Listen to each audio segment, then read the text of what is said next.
Pangulong Marcos pa po o sumunod sa inilasyon.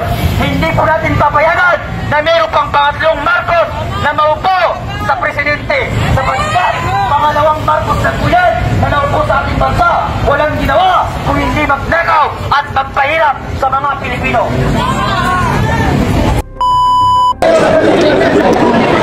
Shout out sa Reaction Vlog YouTube channel. Please like and subscribe. Buhay kayo.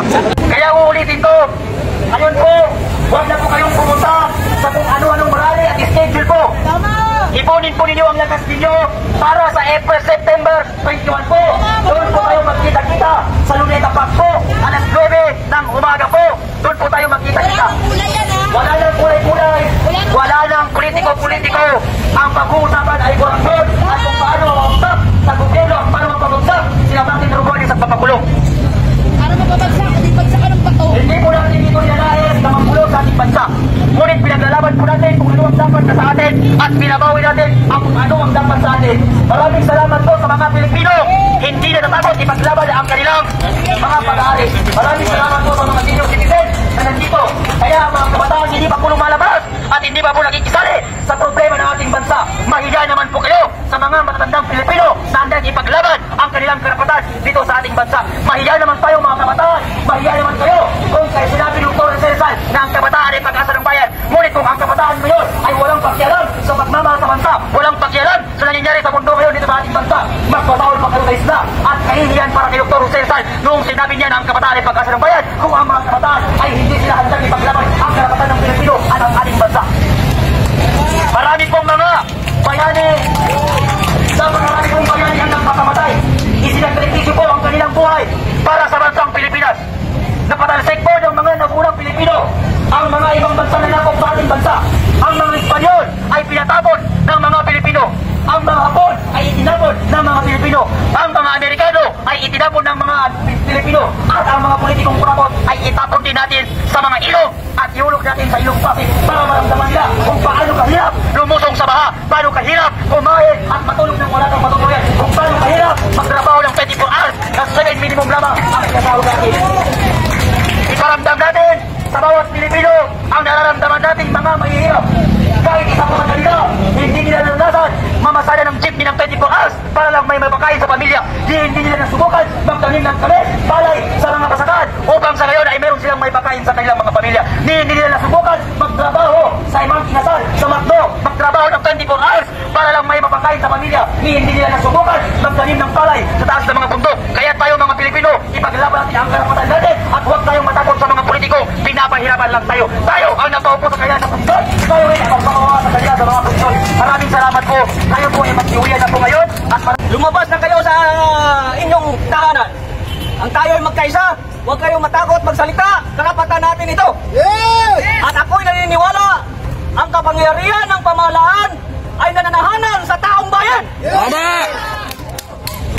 Kung hindi nila kayang baguhin ang ating bansa, tayo ang gagawa nito. Lahat tayo biktima rito. Hantayin pa ba natin magiging dagat ang ating bansa? At sila may pupuntahan ng ibang bansa dahil marami na silang pirang na kurap. Tayo may iwan sa baha. Lahat tayo nandito, kahit anong uri tayo mayroon dito, lahat tayo biktima sa korupsyon. Sabay-sabay natin silang babantayan sa pagdinig sa Senado at sa Kongreso. Kailangan may managot sa paglustay ng ating pundo ng taong bayan. Wala kayo dapat ikatakot magsalita at lumabas sa iyong tahanan dahil karapatan natin ito. Napakaliwanag sa ating konstitusyon, sa ating government chain of command. Who is number 1? The government chain of command. Sagot. Number 1, Panginoong Diyos. Pangalawa, konstitusyon o taong bayan.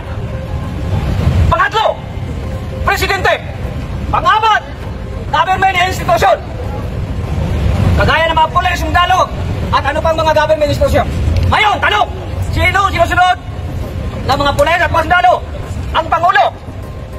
Sino naman ang sinusunod ni Pangulo? Ang taong bayan. Sino naman sinusunod ng taong bayan? Ang Panginoong Diyos, Ama ang lumikha sa ating mundong ibabaw.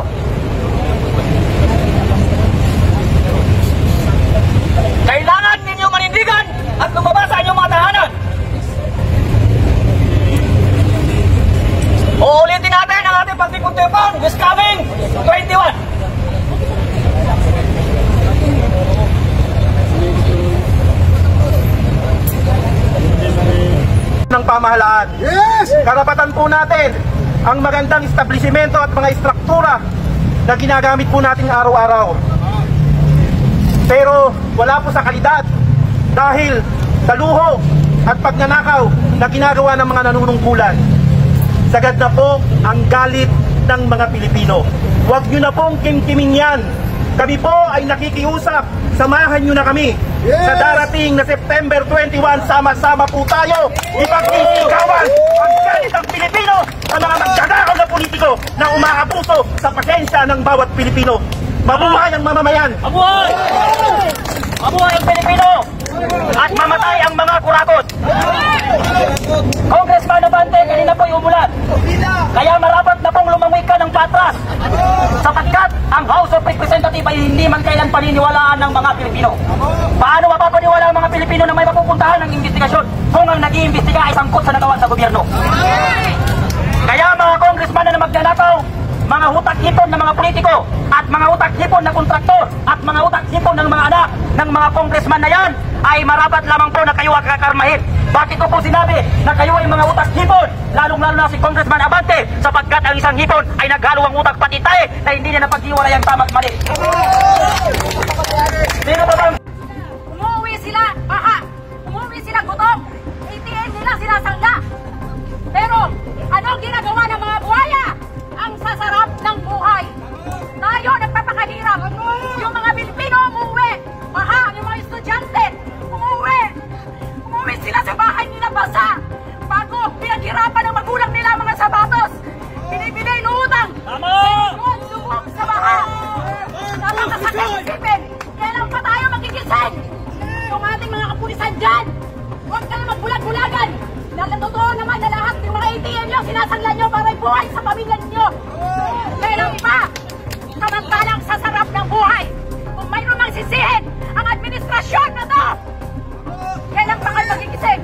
Gumising na kayo. Kailan pa kayo magsasalita? Pangubos ng kaban ng bayan. Maraming salamat.